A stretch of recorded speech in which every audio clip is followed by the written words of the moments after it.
ஏன் டிரைவருக்கு கோபம் அதிகமாக வருதுன்னு ஒரு கேள்வி வச்சா, முதல் இடத்த பிடிக்கிறது எது தெரியுமா? ஒரு நிம்மதியான ஒரு இதே இல்லைங்க. எப்போ பார்த்தாலும் ஒரு டென்ஷனாகவே இருக்கிறது போல இருக்குது அப்படின்வாங்க.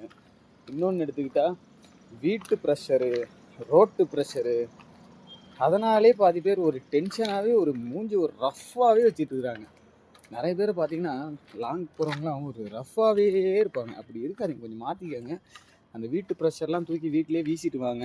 ஏன்னா இங்கே அந்த ப்ரெஷரை நம்ம காட்டினோம்னா உண்மையாகவே நமக்கு வண்டி ஓட்டுற இன்ட்ரெஸ்டே இருக்காதுன்னு நினைக்கிறேன் நான். நீங்கள் என்ன நினைக்கிறீங்க? ஏன்டா தார்பாய் இப்படி போட்டிருக்குன்னு நினைக்கிறீங்களா? கீழே வந்து ரொம்ப பள்ளத்தில் இருக்குது. இந்த ரீப்பர் இருக்குது இல்லையா, கீழ் ரீப்பர் வரைக்கும் இருக்குது. கீழே தான் இருக்குது முன்னாடி இருக்கக்கூடிய டைல்ஸ். பின்னாடி இருக்கக்கூடியது மேல் ரீப்பர் வரைக்கும் இருக்குது. நான் இப்போ கீழே உள்ளே வச்சு நான் தார்பாய் போட்டேன்னா சைடில் இறக்கி விட்ருக்கலாமேன்னு நீங்கள் கேட்கலாம். சைடில் இறக்கி விடலைங்க. சரி, மேலே தண்ணி நின்றுச்சுன்னா அப்படியே பின்னாடி போயிடும், மழை எப்படி என்னன்னு சொல்லிட்டு பார்த்துக்கிட்டு அப்புறம் பண்ணிக்கலாம். ஒருத்தனே இருந்ததுனால அந்த இடத்துல எதுவும் அவ்வளோ பண்ண முடியல. சரி நண்பர்களே, தண்ணி நிற்காமல் இருக்கிறதுக்காக இப்படி பண்ணியிருக்கேன். உள்ளேயும் கயிறு போட்டு மேலே தார்பாய் உருட்டி லாஸ்ட் வரைக்கும் விரித்து விட்ருக்குறேன். எதுவும் மழை பெஞ்சாலும் பின்னாடி தண்ணி வடிஞ்சு ஓடி போகிற மாதிரி. சரி, புறப்படுவோமா? கர்நாடகா உள்ளே நுழைஞ்சாச்சு, புறப்படுவோம். டீசல் அடிக்கணும். இன்னும் முன்னாடி போய் எப்படியும் டேங்க் பார்த்தீங்கன்னா ஒரு 380 லிட்டருக்கு பக்கம் பிடிக்கும்னு நினைக்கிறேன். பார்ப்போம்.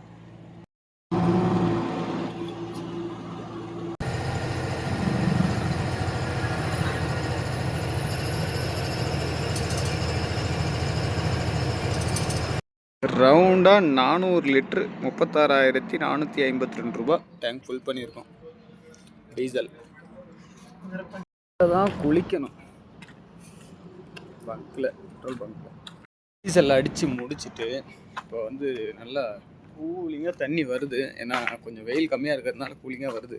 குளிச்சுட்டு புறப்படுவோம்.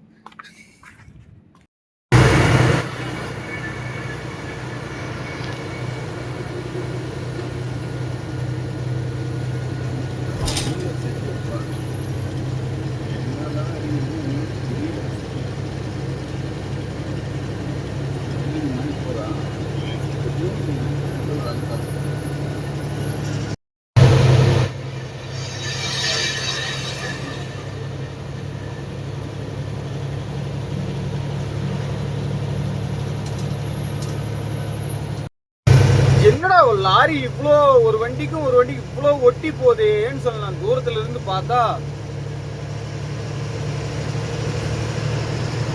வண்டியை டெய்லர் வண்டியில போட்டு கட்டி இழுத்துட்டு போறாங்க.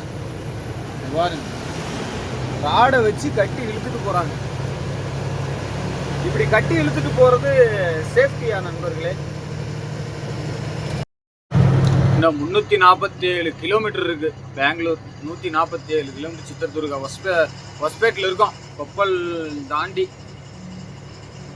வந்தாச்சு. கொப்பல் தாண்டி வந்தாச்சு. ஹொஸ்பேட் ஒரு ஆள் இருப்பா, அப்படியே அவரை பார்க்கணும்.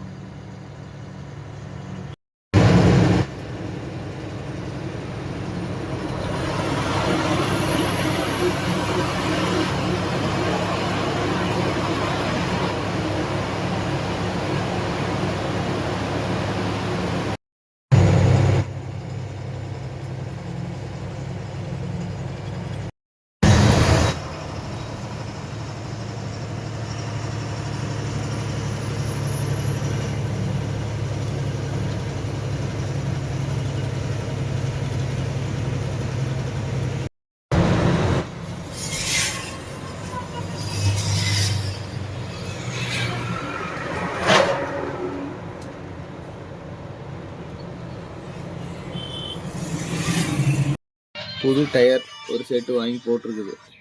இப்போ தான் நைட்டு 9 மணிக்கு இங்கே ஊத்தங்கரையிலேருந்து மேல்மருவத்தூருக்கு கிளம்புறோம்.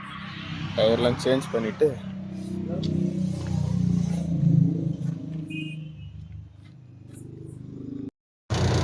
செங்கம் வந்தாச்சு. நேராக போலூர், சேத்துப்பட்டு, மேல்மருவத்தூர் இப்படி தான் போகணும்.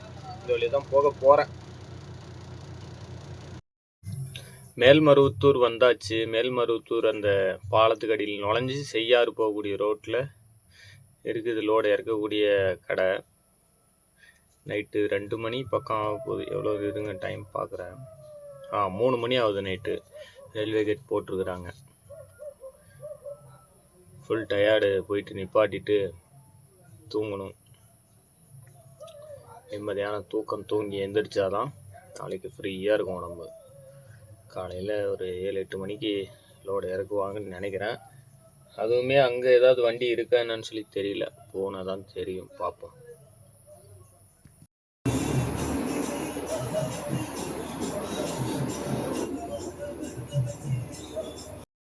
நம்ம வீடியோ பிடிச்சிருந்தா லைக் பண்ணுங்க, ஷேர் பண்ணுங்க, மறக்காம சப்ஸ்கிரைப் பண்ணுங்க, பெல் ஐக்கனை மறக்காம தட்டி விட்டுருங்க, நண்பர்களுக்கு மறக்காம ஷேர் பண்ணுங்க. சரி நண்பர்களே, அடுத்த பதிவு, அடுத்த பயணத்தை இங்க மேல்மருவத்தூர்ல லோடு இறக்கிட்டு இங்க இருந்து எங்க போறோம் லோடு ஏத்துறதுக்கான்னு சொல்லிட்டு பார்ப்போம்.